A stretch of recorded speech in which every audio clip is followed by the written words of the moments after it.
pages of rejuvenated reaffirmation, simply the almighty leadership of insightful craft work that stands to build through any confrontation, born to be. Yet his daily duty is as a journalist that questions properly and uses his ears to filter the real. And as that decays by dilution, he concentrates the best again and again, exposing it in the print.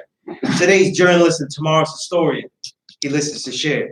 Here is that necessary intent executed again and again and again. This is the Power Right Show at S.STREET Media. This is your brother, the lone low life with the home sewn garment, the Boricua with the build, the true and living God stepping in score, Sunni as Allah, aka Skillustrator Low, and we're on S.STREET Media, the evolution of media, where every intrigue will have its own show, every incredible thought will have its own episode, and every timeless insight will be archived. And as I always say, this is about my element of hip-hop, the writer of art on art and science on music, I like to call it, the only show in history on this hip-hop writer element that I, a veteran of over a quarter century, helped pioneer. Pioneer by writing good shit, hating on lots of bad shit, getting exiled from lots of magazines, you know, burning lots of bridges though, you know what I mean? I was like a Godzilla and shit. Nobody burned as many bridges as me. But hating on artists though, and then you look at the magazine you're at though, and it's the next page, 10-page advertisement, you know what I mean? You're like, oh shit. But much love, always in my intro. It's called I Call My Brother's Son by Kevlar 7 though. My brother Kevlar 7, remembering perfection, one of the legends, the brother of Bronze Nazareth, one of the greatest producers, MCs I ever heard in my life, and one of the greatest ears for music. Some of the greatest MCs I've been able to write about are because of him. And I guess in this day and time, I guess Rim. If you just go through Rim's favorite MCs, you get all the good ones though. Like we'll show you today with our guest today, right? Rim just be having all the great guys. But before we get into our guest and start building with him on his great works and the massive potential that he's holding right now, you guys got a lot of money to spend with me. You know what I mean? So use every last bit of it on me and my guest. My book out now is The Real of 2020. It's an ebook. It is only $5 and up. So it's $5 plus love that you give. It is a complete 70-page analysis of the best musicians and artists in hip-hop music today, bracketed in a revolutionary new system of ciphers that categorize the entire music universe. That means that I just didn't go, these are my favorite records, though, because nobody gives a shit about my favorite records. What I did was I put everything that was worthwhile, the great, the supreme, the good, everything that is qualitative in the genre of that year, and kind of set up a whole universe for you. Broke it down in different brackets, and they intertwine, they interlope.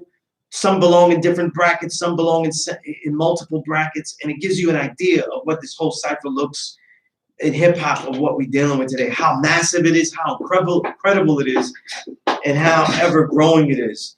And that's out now. The book I have on paperback is The Filtered Real, Essays from the Invisible Renaissance, because I call this era the Invisible Renaissance. We just got through the Dark Ages, and now we're among great music, great artists. They're under their own command, you know, musically and monetarily. And I call it the Invisible Renaissance because you don't know shit about it. And I'm the one telling it to you. And that's a fact, though. You're not going to find any book about this stuff. You're going to find people talking shit about what they like, you know, who they know and who they had an interview with, though. And then they put Little Baby in there and have a feature about him and fuck it all up. I'm talking about the best music now, all right? Not the guys that do jingles, right? Not the guys that are going to be tomorrow's Swiffer commercial, okay? And before we get into our guest, though, after you've given all your money, though, and you have nothing left, I have to hold you down. I got another show I do with my brother DJ Toshi. It's his show called DJ Toshi's Classic Storm Radio. With a lot of arrogance, I say it's the Gangstar of podcasts. Because you're not going to find a better host, better ideas, better interviews, and better music altogether. You know what I mean? Our last show, episode 291, we had Raph Almighty of Dirt Platoon on his new solo records. Came all the way from Baltimore and stuff like that. You know what I mean? So if you're all goo-goo gaga about The Wire, though, let's, you know, listen to my bill with somebody who's really from there. You know what I mean? You know, we used to play ball right in the backyard right there. You know what I mean? right where Bodie was spitting. You know what I mean? And we also had a call-in again, though, with Marcano of The Leftovers, a.k.a. Prince Power Rule. We had a great build, me and Marcano, though, of The Leftovers, the group that we're part of, the group that he is leading, the anti-gentrification group. And we had a little bit more to add on about it all on the show. So check out Classic Storm Radio. Go to DJ Toshi Classic Storm, Podomatic.com, and download that. Delete some bullshit, and keep that. You know what I mean? Our last episode was about the Dark Ages, Volume 3 build, because this is a book I'm working on.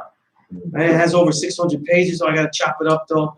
I'm trying to take out some of the hatred, the pure hatred that I have. You know what I mean?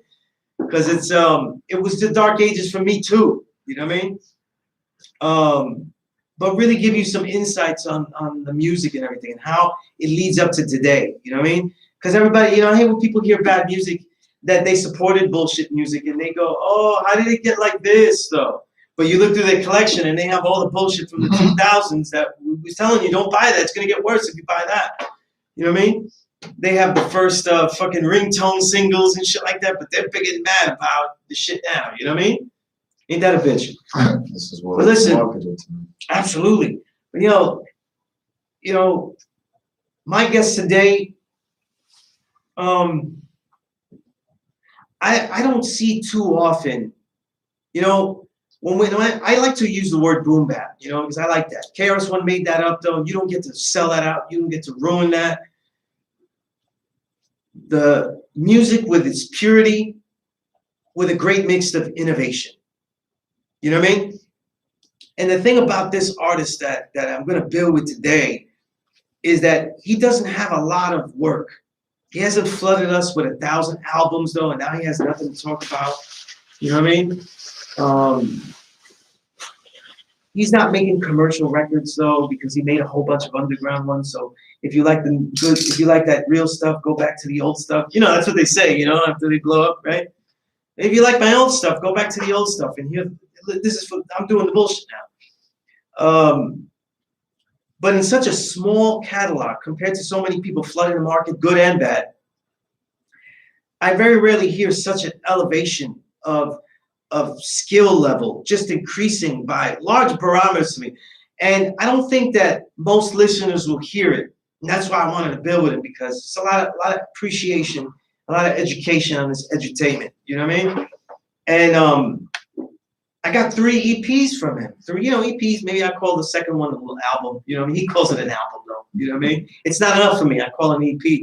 But those 3 works, and each one is, for me, the way I listen to it, is astronomically greater than the one prior. And that kind of increase in skill level is very rare. Ladies and gentlemen, we have Plex Diamonds in the building. Peace, Plex. Appreciate the words. I appreciate the words. No doubt, no doubt. Right. You know what I mean? I want to start off, with your origins, Plex Diamonds. You know what I mean? Where you're from in Brooklyn, what got you into hip hop particularly, you know what I mean? And some of the stuff we were talking about on air, we'll get into that. You know what I mean? And also how you got your name, Plex Diamonds, though. You know what I mean? Yeah, definitely. I'll start off by saying I'm from Flatbush, Brooklyn. I was born and raised there, Kings County, all that. And I'd say the first time I got introduced into music, kind of going back to like what we were talking about a little bit off the air. Well, right before I got introduced to like seeing DMX on like TV and stuff, this is like now I'm talking about like I'm probably like 8, 9 years old. Right before that, I used to listen to a lot of music by my uncle's house. He had like the Life After Death cassette. He had a bunch of stuff. But at that time, like I would probably only listen to like Life After Death. So that was like the start. And then when I finally got to see a visual, first visuals I saw was DMX and Big Pun. I don't want to be a player no more. So yeah, that's kind of like, that was like my visual introduction into it, And when it came down to music, I just used to listen rap music a lot, like a lot. I used to like talk to my brother about it, my older brother, about like, you know, breaking down lyrics, what they meant. At the time, I didn't really know what metaphors, like how to break down metaphors. So my brother will always have that one up on me. Right. But that ended up like eventually leading to him coming home one day with like one of those J Arms mixtapes with all the beats on there. And then we ended up like both like, yeah, like ciphering on that.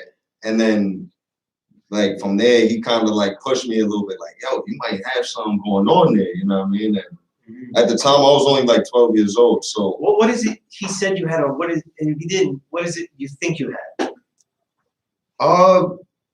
I think what he just saw was like stage presence for me. Because like as a kid growing up, that's like all I used to do. I used to be like a class clown for my own family. Like I would be the one like reciting Scarface lines at like my communion. Yeah, like just random shit, like, you know, cause I'm big on movies too. So like I was a movie buff since a kid. So I used to be big into all that stuff, like impersonating. So I guess like that, I used to have like a deep voice when I was younger. So I think those were the things he noticed and was like, maybe there's something there. And I ended up like recording my first song, like recording the song when I was 12. And, you know, from there, it kind of went like different ways. I wouldn't say it went well the first time because the first song I recorded was like horrible. It was horrible, man. And then everybody was clowning me too. It was like, you think you could rap? Oh, it was bad, man. It was bad. What made you not quit? Because some people I've talked to that become producers, you know, and they don't rap anymore, and they've had that experience, and then you just quit. You know what I mean? I think for me, I felt more passionate than everybody that was telling me like, oh, you can't rap with this. I couldn't take them serious because I knew I was more passionate about music and what was going on than them. So even if I didn't have the skill they was hoping for right away, I knew what the potential was and where to go from it. Because I don't know, I felt like I always had like a creative mind, like an artistic mind. I always like saw like a little ahead. And I think that's why at one point, like I really liked Kanye, because if you listen to the last song on College Dropout, when he's talking about last call, I think that was very important for him to make like an audio, give you like a visual through audio of like his rise to success. Even if it was a small bit of it, that little journey was like important to me growing up because that's how I always felt like people don't see that. Like people don't see how hard it takes for you to, you know, get better and be nice. Because like later on, mind you, this is like me 12. By the time I get to like my first year of high school, I'm battling people like 3 years older than me in my school. So then I end up becoming somebody that's like known for rapping. And they're like, yo, he's nice and stuff. But only like a few years ago, I was like horrible, you know. And even then, like, it's crazy to me because when I think about like those times where I was like bad rapping, I'm like, I wasn't even nice like that. Like, I was saying childish stuff, like, because I was only seeing what was around me at the time. You gotta kind of like get yourself out of where you're already trapped in to notice there's more going on.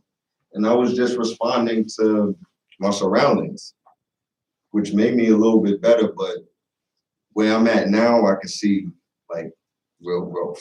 So you started to study, you know, the music a little bit deeper, different artists, right? A little deeper and stuff. I wouldn't say I did that till after high school, because high school was, I really kind of got caught up with like battle rapping for a little bit, like just battling kids in school and stuff. And I was still making songs, but I wasn't fully there yet. After, I would say like my junior year, that's when I first started working on like my first real project. So I started doing that, and then later on, that's after I like finished making that, that's when I started like studying a bunch of like different stuff, you know. It's interesting because it's funny you mentioned that with like the growth between the 3 tapes, because that's kind of how I feel about it. It was like those 3 points, it's like I went somewhere else, and that allowed me to create what I offered at that time, you know. So Indeed. You know, when do you start recording, right? We know these albums that, you know, they're just a couple of years old. The earliest that is like what, 2019? Yeah. So when do you start recording seriously and trying to get to the point where that first record is going to be, you know, your debut? Well, the first one is 2020. Sorry about that. I was thinking of some work I had on SoundCloud. Okay. But yeah, 2020 is when I actually first like released music like for sale. Before, I just used to make music in my neighborhood, and like I would get other places like people in Soho. I would connect with them, and people in different areas of Brooklyn, whether it was Bed-Stuy or different areas of Flatbush, Canarsie. But I never really put my music on like a larger scale, like on streaming devices or anything of that nature. I was always, if you ask anybody that knows me, I was always like a hoarder of my music. Like I just keep it in a vault, and people will always be like, yo, when you gonna drop music? Like, we know you've been rapping forever. And it's just like, it's not ready yet. I always tell them that, like, I'm not ready yet, or I'm still working on it. I got something coming. And I was really serious about that. And finally, when I dropped Gotham City, that was like the beginning of me showing people what I meant by that. Like, people that would ask me that all the time, like, yo, when you gonna release something? Right. Because I just, not even to cut you off, I just found a different level of seriousness once I got to this point to make sure my vision was fully seen through all the way, you know? So as far as like production, mixing and mastering, skits for it, just concepts behind it. Even though like with my first release, Gotham City, I still try to make it loose. I didn't try to get too in depth with anything, just because it was my first offering. You have, for me, I remember hearing First Comes Anarchy first. And for me, that was the first record I heard from you. So that came out right after Gotham City. And that was like something I gave away sparingly. What I would say is like, because if you go to his band, you know, Plex Diamond's Bandcamp, though, it's not there. So, haha, you know what I mean? Yes. You got like a Plex crate. It's like a little quick strike. People ask me about it. Like, people ask me to like, if I could send it to them or if I'm ever releasing it again. And it was actually supposed to be part of like a 3-part series that I had going, but I made it like, it was kind of like a self-destructive EP at the same time, because it was just to give them a glimpse of what was happening right after Gotham City, but I wasn't really trying to make that a thing where it's like, all right, this is what I'm pushing. This is like kind of like Gotham City B-sides right after I finished. Well, it's Gotham interesting City. because First Comes Anarchy has more of the experimental flows in Yeah. it. You know what I mean? The chops and all that, you know what I mean? It's more towards the end of Gotham City. So like I already got the gist of what I was trying to create or what I came across. Because even Gotham City was kind of like experimental in a different way, where it was just, I was going about like recording and just building on the album like different ways. I was just letting it come together, and that was the tape that came together. So Gotham City is kind of, in a way, metaphorically like me getting myself to this point and what I had to go through for that. So the many features on it is just a testament to how hard it was for me to just get off a song. Even though these are all my comrades on the song, it's just to show you that the skill level needed and the competition at hand at all times is real. So that's where you get Gotham City. Like, yo, there's more villains than heroes that you hear about in Gotham City, you know? Well, let me ask you about that, right? Because, you know, I was talking off air before you had come, you know, got here to the studio. I was talking to my producer about you, and I was talking about all, you know, all of the MCs that you're rhyming with are extremely seasoned. Yeah. You know what I mean? Yeah. And they got a lot of work, and people know them, you know? And it's, I just find like the way, I always find it intriguing the way Twitter works though, and the way it just hides certain people and it doesn't. The algorithms ain't shit. You know what I mean? Yeah. And Rim's at the lead of this. The Walkers always talk about the Walkers crew. Rome Streets. Yeah, that's my guy, man. Eddie Kane, Bub Rock. Yeah. The producers, the standouts. Wavy to God. You know what I mean? Yeah. This is a massive chunk of Brooklyn. You know what I mean? And the quality of Brooklyn. You know what I mean? And it reminds me of a lot like. It really does remind me a lot like 90s Brooklyn. You know what I mean? Where, except when artists like J. Rue or Biggie and all of them knew each other, you all are actually doing work together and stuff like that. You know what I mean? And and that's the thing. In the catalogs, in looking at the catalogs, you're supposed to be a rookie. Yeah. And your songs are seasoned. They have insights. They have ideas, especially the new one we're going to talk about in depth. Sure. You know what I mean? And I wanted to juxtapose it, kind of like help get you to build on the mentality that you have with them. Because you tweeted something that I thought really goes to that. And you said, as an artist, it is your duty to display more than raps over a soundscape. Unless your end goal is to only be considered as a lyricist. For me, this is only the beginning of what I have to offer. You know what I mean? Yeah. And I found that tweet funny though, you know what I mean? Because it was kind of like half of the MCs out there would like to be just considered at least the lyricist. You know what I mean? And you're gunning for something else. What is it? Yeah, it's funny you say that because like with the tape that I gave, like Justice is Great. That was in reference to that. And I always tell my guys this. I say like when I dropped Gotham City, that was like me starting over. It was like me like breaking myself apart and starting from this like scratch, rubble of like song building, verse making, all of that all over again. I felt like I went back to basics because like if you notice from like from the time I started seeing what DMX to like 10 years later, 15 years later, music changed drastically, like dramatically. And some of it was good, some of it wasn't.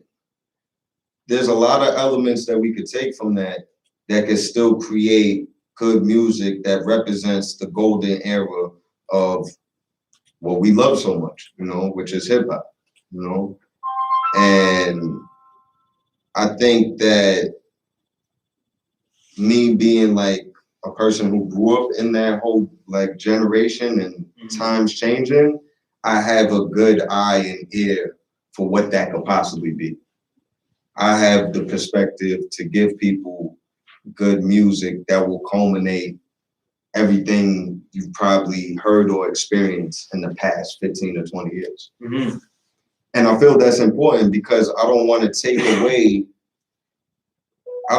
away from people's artistry just because they're not maybe a lyricist or they're not a song maker, Maybe they're stronger lyricist or song maker, but the way I look at it is like those worlds were together at one point when hip hop was actually at the forefront making successful careers out of a lot of artists, And that's what I feel like is missing. Like to a certain degree, like hip hop has always been just as good, but I feel like people cancel out the fact that there's good songs still in hip hop. It's just, it's hip hop. He's nice at rapping. He got a few cool bars, but can he make a song? But then it's like at the same time, we've been almost conditioned to think what a good song is now, that we wouldn't even know how to experience a good time with an artist if we actually came across one. Right. Like we experience good times with song making, like actual songs. Yeah, dude. Because every song damn near sounds the same. We were talking about earlier, carbon copies. So, every time somebody makes even a decent song, they're like a unicorn. Oh, definitely. Yeah, definitely. They're a unicorn. And I feel like right now, like I love the fact that it's called the Renaissance. Because I feel like everybody in this era has had a little taste of all of that, you know, seeing the different rise and falls of different regions and their sound of music, understanding the importance that reflects on the culture of that and being able to give it back in an insightful and, how can I say, refreshing way. Because that's what we need, man. Right. And I definitely appreciate you calling it the Renaissance, though. As my producer knows, those are something that I penned back in 2012. But you know what's interesting, right? And we think about this off air. I'm saying this, and I want to throw this at you, right? You grew up in what I call in the 2000s. This is when you were becoming an artist, deciding like I want to be an artist, and your youth. These are usually the records that are most impressionable. And so many of the MCs your age and at your, and two things. I'm gonna say two things for the listener. It's two things. MCs his age and with skill and talent, because the talentless will do something else. Yeah. But you have not chosen to work off the soundscape of that era that you grew up in. Yeah. It's more harkens to really a revival and really innovating off of the boom bap. Because I don't want to say like, oh, it sounds like 90s boom bap, because it really doesn't either. And a lot of people don't have good ears. Today's music, today's best music usually is not sounding like that. You know what I mean? Yeah. You know, even from producers back then, like the stuff that Muggs gives Rome Streets and other guys would totally be, what the fuck is he doing though? If he gave it back in the 90s, they would be like, what is he doing? This is crazy. You know what I mean? Tempos is different, cadence is different, you know, the what's expected out of that music. That's the evolution right there. So as you develop your sound, what was the sound that you said you had to have? Because it's distinct here. And unlike a lot of MCs though, you're spoiled though. All the Brooklyn guys are spoiled because you happen to be around such great producers though, which is very rare. It really is that you could say, hey, standouts, give me a track. Hey, Wavy, what do you got? Like, man, that's not really fair. You know what I mean? I got great producers around me. I got great rapper friends around me that are just like my friends in real life.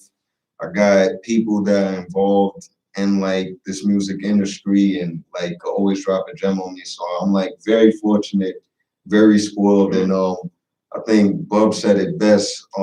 He was talking to my boy Low one day from the desk of Low and said something like, yo, you know, Plex got so many resources, he just never want to use them, man.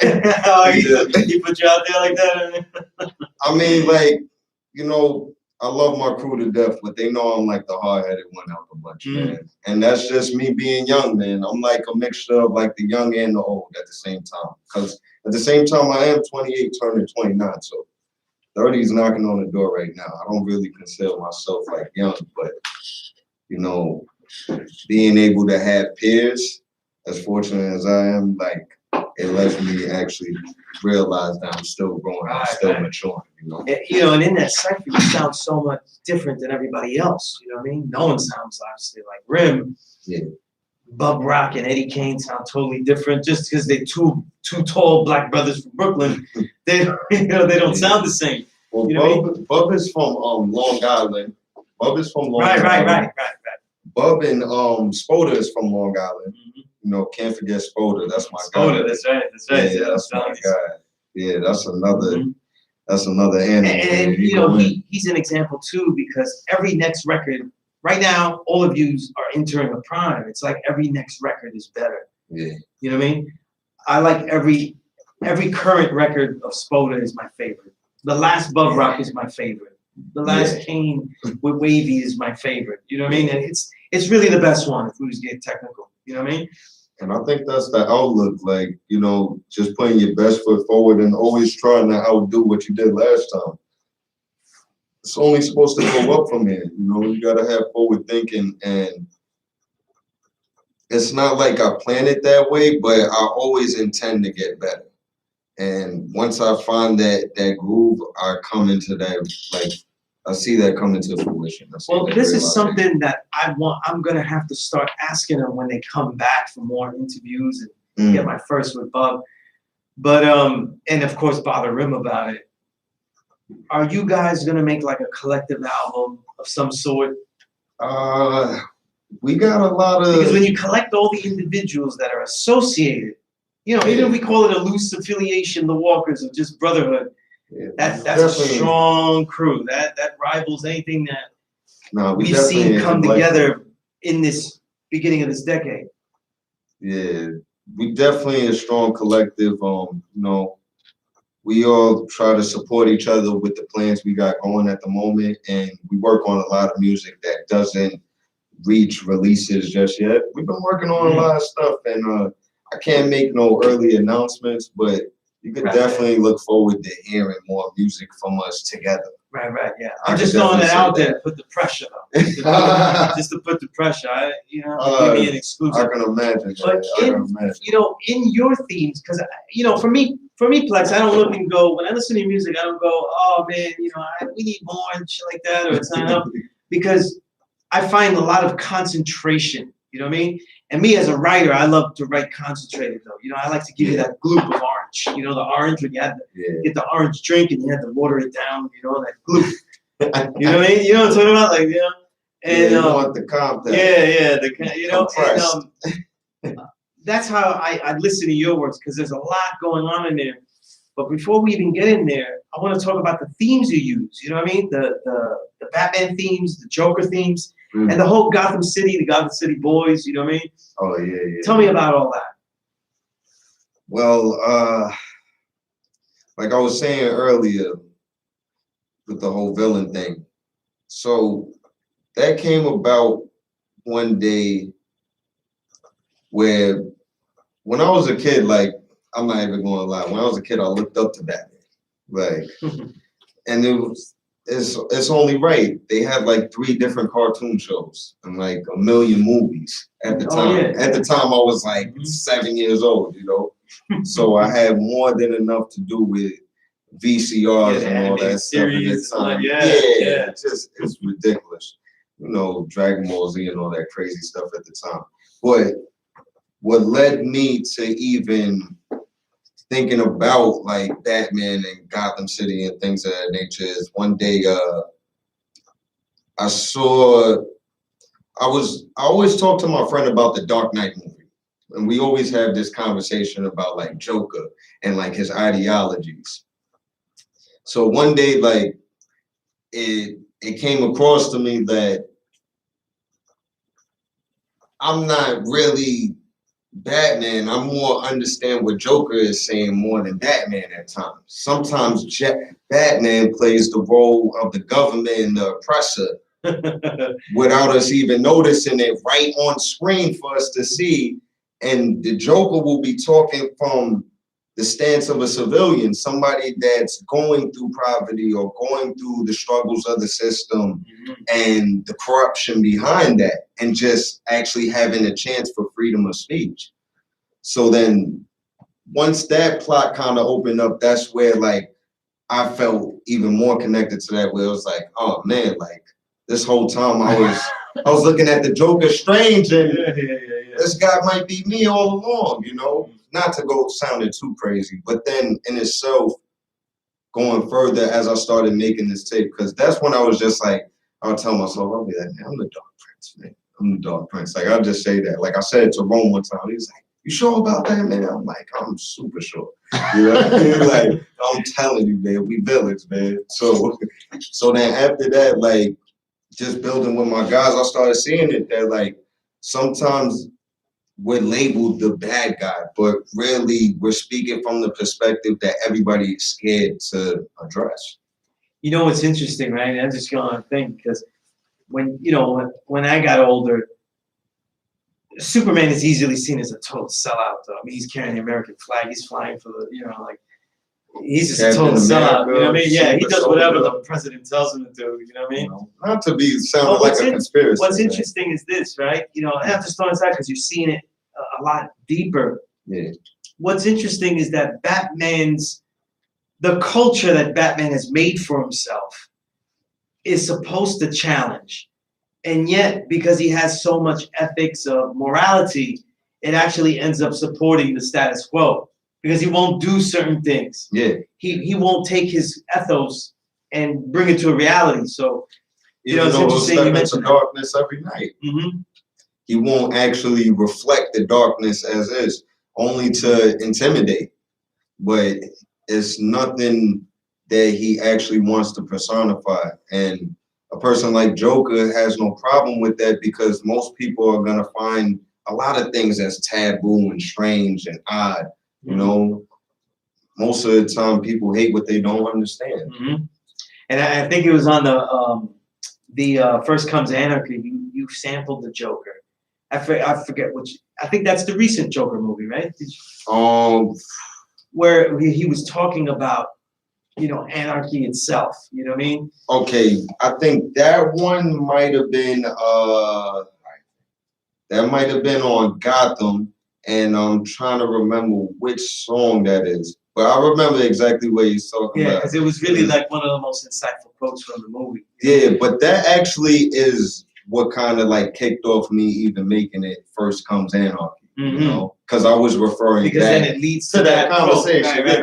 Yeah. That's exactly where that whole thing came from. It was like First Comes Anarchy, and basically it was just to go off of that conversation he had with Harvey Dent. That's where that conversation. He's basically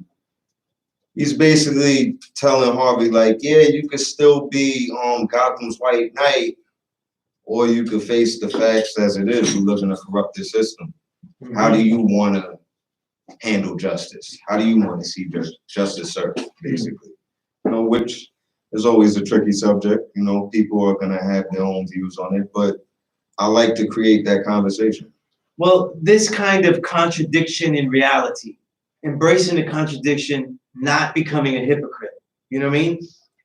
This is something that's in the music, and a lot of your brothers though would come up in poverty, living a street life, having to do illegal things to survive, to thrive, not really knowing when do you quit it, because when can you? When do you have enough money to survive? You really don't.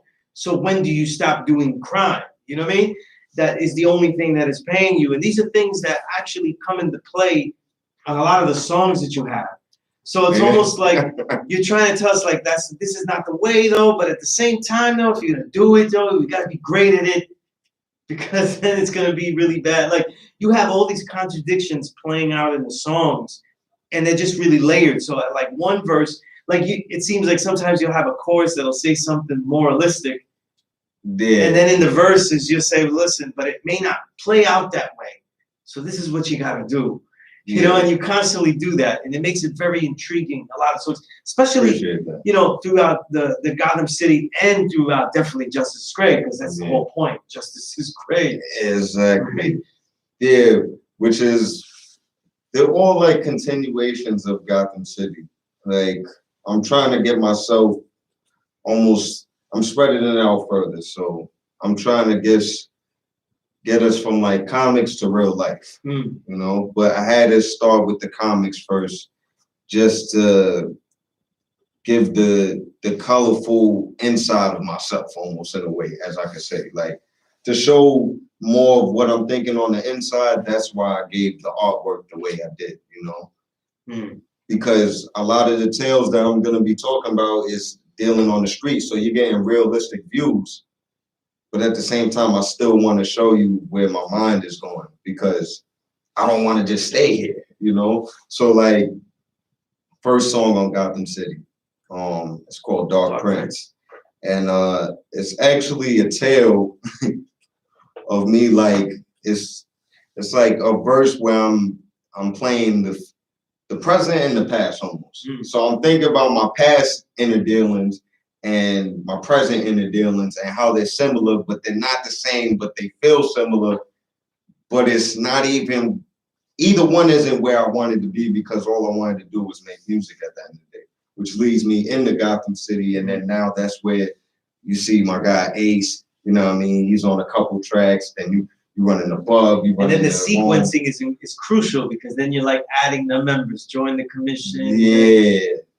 Because at the end of the day, it's like, all right, if you're gonna make this decision to do music and rap, you gotta understand that there's people already here that's holding it down a certain way. So you can't make them look bad because you're representation of that too. So if you're even gonna get a chance to, you know what I mean, get a 16 off, you better be able to get one in with these guys. So, you know what I mean, luckily I made it out alive, you know. Yeah, I'd say you made it more than alive. Well, I mentioned earlier my Reel of 2020 book. And this is what I wrote about, some of what I wrote about Gotham City. Oh shit. I said, no one knows Plex yet. Just these short EPs, and you can cliche him, boom bap, street nigga, Medina violence, breakbeat columnist, etc., etc. It's deeper than that. The monotone freight train flow on Gotham City and his piano fingering, word creating, like you're looking at bad influence. We treat the blue and whites as bad influence and mad elusive. Still pulling strings like it had acoustics. Through Doomsday Clock, or the power bars in verse 1 and the skip time delivery in verse 2 on the beautiful piano lush and drift off percussion on the standouts produced private eye reporters, or the tempo speed shifts on mean streets. Absolute technical excellence with so much fucking heart on the mic here. He may have been recording it 5 doors down from the booth. It's not unexpected when a young talent is surrounded by great MCs, but call them what they've been, poets from hell. And his technical gifts need no A&R practice demos. And then I said Plex over a full-length player can put him in the echelon of the best MCs today. And I may be wrong about that, because he may have done it, though, with his short EP, Justice is Gray. You know? And I think in all of this, we also have to mention, and the reason I read this now is like, you have a lot of technical skill. You know what I mean? The monotone flow is strong. You know, you were saying that Pun was one of the first MCs you got into. You have that monotone flow. There's no breaks. Whatever flow you're usually using, it's very deliberate breath breaks, but you don't need a breath break. You know what I mean? So you're doing it for character and the nature of the rhyme. It's not really because, I can't finish all that. You know what I mean? Sometimes when brothers ask me to do something, I gotta take a break. You know, I can't do everything I wrote. You're able to perform everything that you wrote and really give it some character. You know, it's really hard. And for those who haven't heard Gotham City, it's like a lot of soul just striking out at you. There's a lot of soul, there's a lot of passion, there's a lot of hunger in there. You know what I mean? Yes. It's just a great record. You know, whether you go slower like on Hard Times, or whether you just do that breathless flow you did on Keep Banging, all the tools are on that Gotham City, and it's really why, you know, I was like, I have to build with you, Plex. You know what I mean? And then you just put the, you know, added to it with the Justice is Gray. But leading into Justice is Gray now, right? And talking about the technical skills, I always like to ask MCs, because sometimes I get some really interesting answers. But and throughout all of the history, I have seen some of the greatest MCs I've ever heard on a mic with great flows. They never need a breath. It's almost, you know. Yeah. And they smoke 20 packs of cigarettes a day. I don't know how the fuck they're doing it. You know what I mean? Yeah. And, you know, I'm thinking of you, Starvin' B. You know what I mean? I don't know how he does it. You know what I mean? Shazil York. You know, I was like, is this what gives you the bass? You know, the bass in the voice? Is that why you're smoking the cigarettes? But, yeah, you know what I mean? But is there some kind of training that you do, like with these verses? Like when you write them out, do you practice them over time? Or is it one of those things, I heard the beat and I wrote it and I went in there and I'm some... I would say that it's a mixture too. Sometimes I could get myself in a good groove where I just want to write. Like I'll just get a surge of beats, or I'll get a surge of energy, and I'll just be writing, like, you know what I mean, new ideas, and then I'll come back to it and stuff. But I think leading up to Justice is Gray,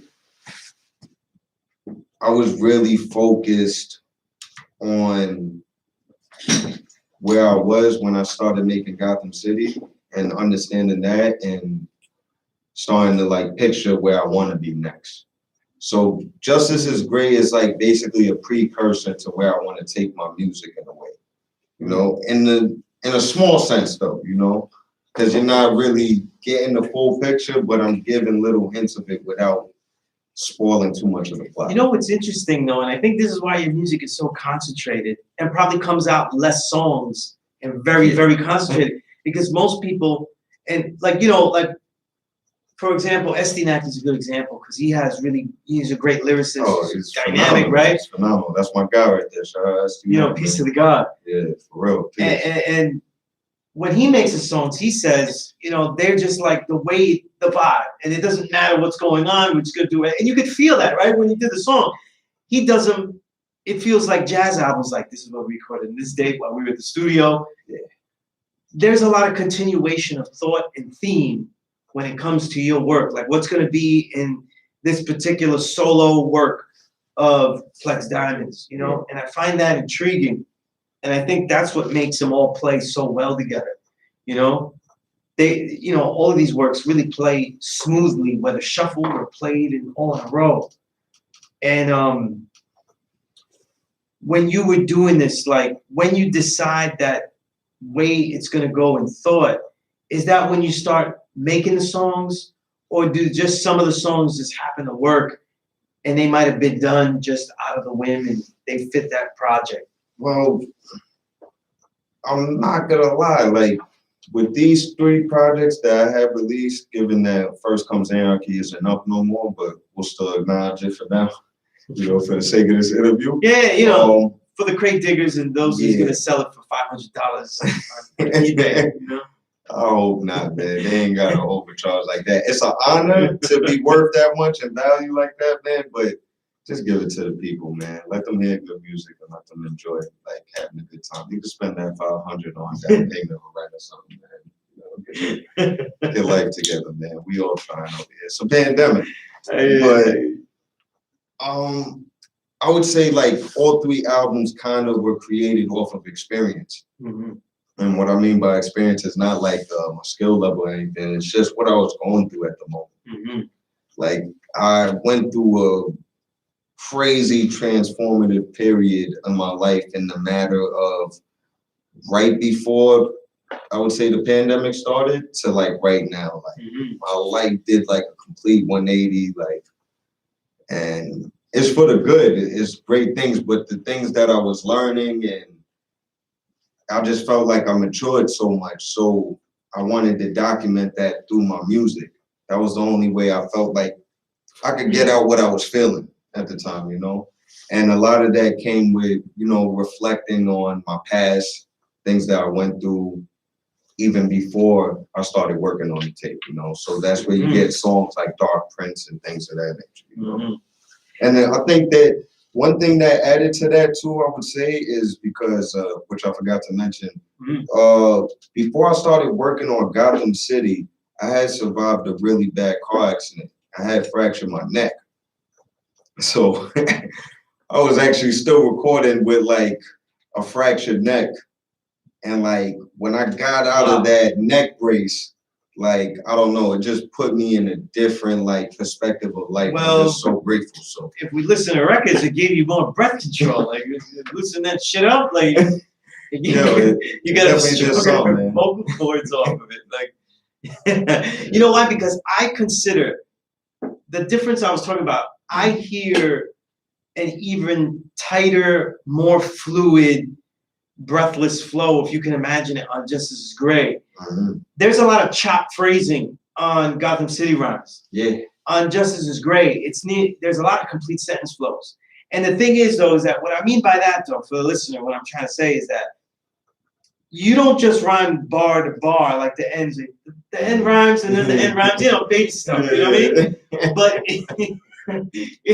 it's all syllabically orientated, you know what I mean? Like, it's all going together. While still trying to talk to you like it's a regular conversation. Right, it doesn't sound pressed though. It doesn't sound forced either. You know what I mean? It's that's, and I'm saying like that's really hard to do, and that's why you know there's such a jazz component of hip hop, because you got to listen to this stuff to really see the depth of what's going on here. And that Flashpoint song, how many lines in there? And some of these lines are lines that you think about, like. You rewind and you're like, wait a minute, what is that actually? What is he actually saying there? It sounds good, but I don't know what the fuck it says. Wow, okay. losers still beginners while winners laughing at pawns. A matter of time before you realize the ladder is gone. Then you say, what does he mean by ladder? Like, what's that mean? The ladder that everybody is working up, the ladder that other people put for others. It's really an intriguing thought. You know what I'm saying? That's when I told him, I was like, stairway to heaven or an escalator to hell. Right. I love that wordplay there because it's almost like a really clever way of saying that there's really no support for anyone. Really? And then you probably have one of the let's keep it. I have a lot of records this year. I probably have like 100 albums already. But there's one of the lines of the year. And you had to quote it yourself. Rim had to quote it. I was mad at, I was kind of mad at Rim though, because I want to quote the shit first though, and he's throwing it on the fucking Twitter. But he was like, you said, who gives a fuck? We push white. They selling melanin. Life is like a bicycle spoke. Guess who was pedaling? We open bodies just to be at ease like the Revenant. We don't keep score. We keep scoring so effortless. I mean, that's just, that's artwork right there. You know what I mean? That's artwork. Appreciate that, man. You know what I mean?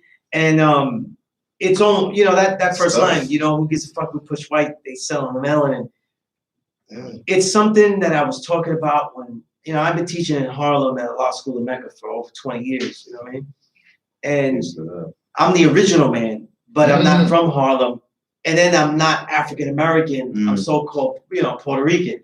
So I see outside, I see in, it's a lot of, and when you go over there, people always talk about collective economics, but every time you see collective economics in Harlem as an example, because it's really like that everywhere. But it's really everyone, all of our people out hustling and trying to screw each other. We're selling our trauma, we're selling our, we're selling our coonery, we're selling everything, whatever is gonna get the bag, you know what I mean? And it's so funny that like you're saying like who's to criticize us? Because then when we look at outside of Harlem, what else models are we supposed to have when everybody is selling something that we've done? I just spent a whole show talking about the way DMX, Black Rob, so many artists were manipulated for their blackness. They're manipulated for their blackness. When it goes extreme, they don't tell them to chill. They don't look out for them. They say, hey, look, do that again. No, whatever's destructive. They keep us in a consumer stance. They don't want us to like actually create and build our own narratives. So they gotta keep feeding that bigger machine that makes you keep buying Jordans every week, makes you keep thinking that, the only way to hang out with your friend is making sure you got an eighth when you pull up to them and shit, like, It's just certain things that we've been constantly drilled in our mind as should be our social dynamic. When in other cultures, it goes down a whole different way. And you see it because you see how more families come together, more family businesses are operating in different cultures. And, for us as minorities, we have like the most trouble with it. We're always like the last one showing that. So I think it's just, we gotta push harder to change the social dynamics and the narratives of what we agree on, what we like doing, what we enjoy, what we approve, because it even goes back to, like you said, how we're selling our own trauma to each other. That's the same reason why I changed the cover of Justice is Great, because originally the cover was very exploitive of what we went through in like the 60s and the 50s, just with like segregation and things. And it's like, you don't need to be reminded once again that we went through these things. We need to create better narratives to show where we're trying to take it. So that's why like I changed the cover to me, but I still kept it black and white. But this one, the picture was real as opposed to a drawing. Right. So people could still understand that everything that I showed you, even if you saw the cover before, that still stands. All of that is still real. That still exists. But we're going to show each other in a better light. So yeah, that's why you see me in the button up and cleaned up. Yeah, we need to be in a better light. And that's kind of how I ended even Gotham City, a better class of criminal. Let's just move smarter. Right. in general, you know. And taking notice of song Dark Prince Returns. A lot of people don't notice though, but I've never heard a song. I gotta think about it. I don't think I ever heard a song end on a cliffhanger. You know what I mean? Because if you listen, I forget what song it was. I think it's Paid in Full, Rakim. He's the one that invented or really first used cliffhangers, you know, where like the bar would end, but that line is not concluded. Yeah, you could have filled it in. Right, you ended the song on a cliffhanger, and it was just the dopest shit, because I'd never heard somebody end it on a cliffhanger like that. And the way you paid homage to Nas too was so smoothly done. It just was really, I mean, that's just technique. Had to. Let's talk about outsiders though. There's so much. I quoted too much. I need Michael Eric Dyson reading this shit here, because I literally wrote like 50 words here that you rhymed here. You know what I mean? But you know, lines like "Fortune finds its way to the hungry in the midst of progress. Don't get comfy." I mean, it's different, honey. These are mantras, though. You know what I mean? These are mantras, and you know, you got what is it with you guys? With Bub Rock with the mantras and shit, and yeah, Bub Rock. You know, and then that I'm like, you know, if a kid has that bar, yeah, if a kid has that bar in their head, you're like, "Fortune finds its way to the hungry." You know what I mean? That's a motivator. That's a mantra. In the midst of progress, don't get comfy. These are mantras. You know what I mean? I mean, this is great stuff here. You know what I mean? What was your mentality when you was writing this stuff? Because this is a lot of life fuel that you put on that page. Yeah, this is I say like this is one of my most passionate writings, and this is actually not even a recent writing. This is something that I had for a while. And it aged well with time. It just felt like the right time for it. You know, with the beat and everything, it felt time that people needed to hear that side of the story. And what I can say about that time when I wrote it was a lot of emotions, a lot of growing up to do, a lot of realizations, and they were striking down on that page. That was it. I think at that time when I was writing that, I've never felt so good at rapping. It started becoming like very easy for me in a way that it was almost, I felt like I was manipulating my own style. Like I knew how to manipulate my own style. I don't even feel like I'm fully consciously there now. I feel like it's something I go in and out of noticing. So it's like another time I felt like I kind of went through that and I felt it without giving it that much emphasis on outsiders was Dark Prince Returns. Because I wrote Dark Prince Returns more recently. And it just came so naturally to me. It was just something I really felt. And well, I like that it's song a interesting lot. you said that, because in Outsiders, to me, I see that like you galloping in the pocket. Yeah. Dark Prince Returns, though, you swerve a lot. Yeah. You know what I mean? You swerve through it, though. And especially like the Nas interpolating is actually the swerves. That's like, hey, slow down and catch this one. And then you go into your shit. You know, it's really well done. You know what I mean? And I don't want to give too much about it, because I want you all to listen to it. You know what I mean? It's just really expert stuff. You know what I mean? And I had seen that, you know, on the Bandcamp, you had the next release. You had a release that was supposed to come in May. Yes. What's that about? What's kind? Because when I go on there now, though, I was like, it's not there anymore. You know what I mean? Like I go and saw it. Yeah, we had to put that under a little tight seal for now. Okay. It's still on the way. You know what I mean? The loose title we throwing around right now is Apocalypse Now. Okay. You could expect a lot of work from me this year. I'm working on a lot of things. You know, we just getting certain things in order. I got like another video that I shot. I actually shot a video for Dark Prince Returns. I'll say it here now, even though it didn't come out yet. Yeah, there's a video for Dark Prince Returns. But we're just shooting and like producing a lot of work. I want to have everything more signed and sealed before I just release one of them, before I got the other one ready. So I want to have like 3 albums already tucked away to go, and now I could just release them. So that's why we just taking our time with. No, that's definitely peace. You know, with that said, plexdiamonds.bandcamp.com is where you go. put them on your wish list, stream them forever, pay them, not just the required, but what's going to get you, put $1 million is a good place to start with that. This is great work, you know what I mean? Yeah. And I've seen people charge $200 for their records though. So I'm cool with that with you, Plex. If you do that, you know what I mean? I'm okay with that. If you put Starker and SDNAC prices on the shit, you know what I mean? Yo, and shout out to them guys too, you know what I mean? Indeed.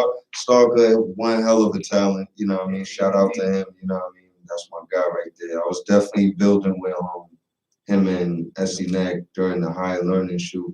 And me and SDNAC have been around each other a couple other times besides that, you know. I'd love to work with you all, yeah. So like, I love how all them guys build, you know what I mean? They really smart, very strong business minded, and you know what I mean, influential people that rightfully so, you know. Mm-hmm. I think one of the strengths of the movement is that y'all brothers really talk to each other, share with each other, and I think it's a comfort because everybody is unique. Yeah. They don't have issues about their creativity because you guys really have it. Yeah. You know what I mean? It's amazing time in this hip hop. You know what I mean? And it's great work you put out, Plex. You know what I mean? And I appreciate that. I'm just honored that I could be the first one to, get that first definitive build. Because it'll be much more building, I hope, you know what I mean? And Definitely. Interview builds. But Plex Diamonds, look them up. That's PLEX Diamonds. Look them up on the IG. Just write Plex Diamonds. Look them up on the Twitter, Plex Diamonds. Tell them how much you love the record. You know what I mean? And bother them about the first comes anarchy. You know what I mean? And bother them though, because that's what they deserve. These artists deserve to be bothered in a good way, not in a bad way. But it was an honor having you, brother. Inspiring work. Some of the best I'm seeing I hear today. It's such a small amount of work, it's such a small body of work. And the new album is called, again, Justice is Gray. So get that one first, stream that first. It's going to be one of the best EPs easily of this year. I don't give a shit what comes out. You know what I mean? And so until next time, there'll be a lot more stories to tell, writings to recite, and records to rewind and reminisce. For my guest, Plex Diamonds, I'm your host, Sunir Zala, a.k.a. Skilla Straight Low, and as always, the power ratio is a never respect fake broadcast. Peace. Peace. All right.